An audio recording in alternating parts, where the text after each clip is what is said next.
Hey, YouTube, Sally Rook here. So I've been gifting away kombucha to random people who want better gut health and energy. It helps with pain. There's just a million things kombucha is good for.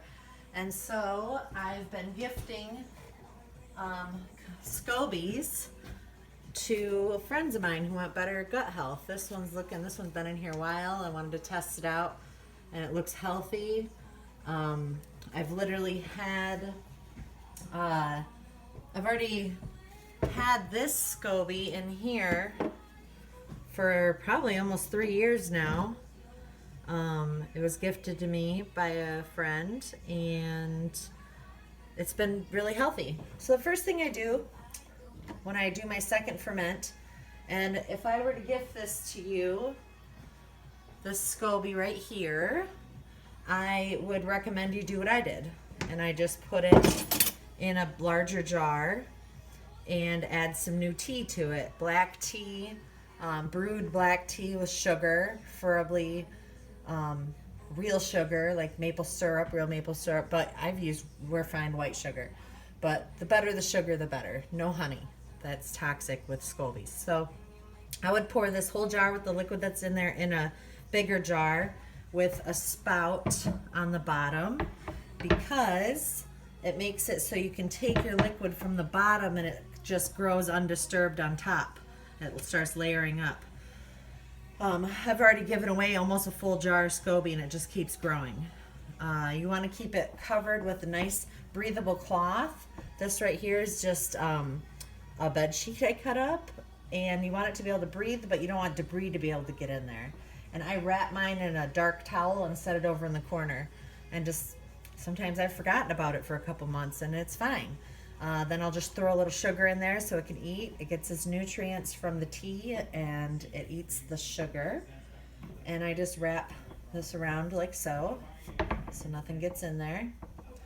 But what I'm going to show you today is how we do a second ferment.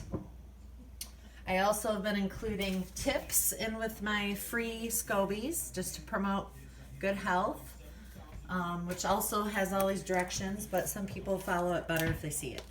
So my dad gave me these great bottles and I labeled them Kombucha second ferment and Kombucha number 2 and Kombucha second ferment number 1. This one has already been in here for probably a week. I don't know if you can see the Scobee growing on top, but this is what I'm going to show you how to do. And this basically makes it bubbly and delicious. So I already burped it this morning, so it's not going to get the fizz right now, but I should have probably showed you that in the next video. So you take your bottle, and I've already put a little in here before I decided I was going to video, and you just fill it about less than 2/3 full. I'd say a quarter of the way full, because you want to leave some room up top for it to breathe or to build up fizz. And it is a fermentation, but it's non-alcoholic, less than 1%, because something about the Scobee and the fermentation, it stops it from becoming alcoholic, which is amazing. So it does taste a little bit like wine. So I'm going to fill this up probably about just over a quarter of the jar.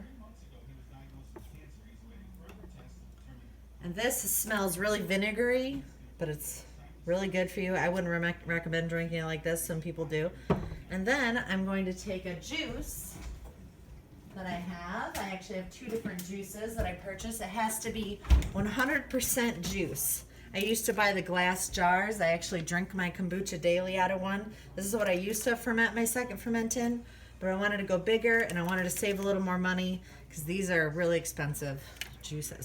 So 100% juice, and make sure you read it to make sure that it really is 100% juice, because I've seen juices that I thought were 100% and they are not. So 100% juice. The natural sugars in this also help feed the Scobee.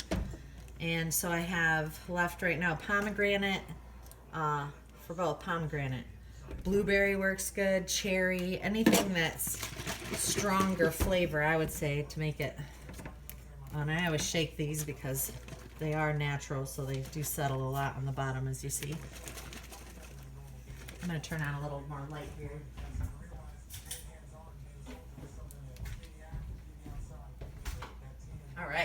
much better. All right, so I'll show you this stuff again, just in case you couldn't really see with the light. See how healthy it looks? It's white, it's not moldy. Same with this. All right. There's a difference between mold and mushroom growth. Mold is a different type of mushroom. So I'm going to carefully pour this in here. And this will make it bubbly and delicious and easy to drink. It does taste a little bit like wine, but I guarantee you it is not alcoholic. Not enough to count, at least. Less than 1%, which is the same as the kombucha you get from the grocery store. So as you can see, I filled it about there. I'm going to do just a little bit more. And this, you want to seal it off, unlike that where you want it to breathe. This one you want to seal it. And when you first make it, I would let it sit at least 3 days, maybe even 4. And you'll see the bubbles starting to form at the top. And that's when you'll want to start burping it.